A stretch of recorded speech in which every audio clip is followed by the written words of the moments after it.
I wonder, why must we see death just to notice who's alive? Why must the power structure define oppression with the neglected just telling lies? King said the violence of riots gives the voiceless a voice. And if we choose to listen, well, that's our choice. I come from a city where fear is not an option, where injustice is just the normal that we have. We still have statues of Confederate soldiers honoring a racist past. I heard a voice cry out on Penn and North Ave. See, leaders come with different crowns and hers was just a blue flag. Some may call it a gang, but to her it's her nation, the only family that she has. And she would defend it and fight for it to the end if she was Ali. The injustice that we see on social media, for her it's real, it's not just TV.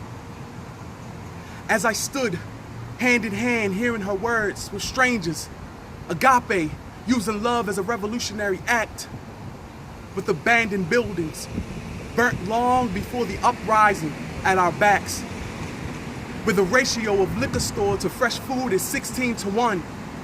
And if we are what we eat, then what have we become? As she spewed her word of frustration at a battered blue line, not knowing who to call.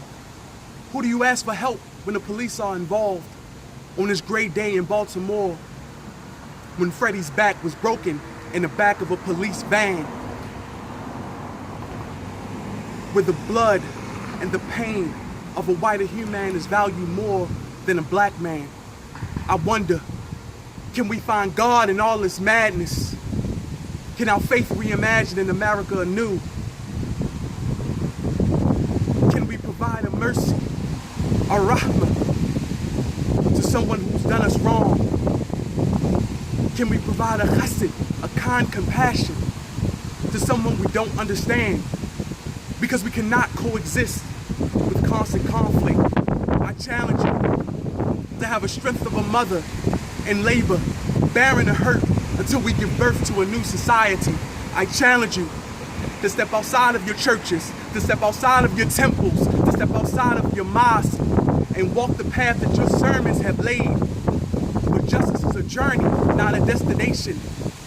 We must cross our lines of hate to heal our fractured nation. I mean,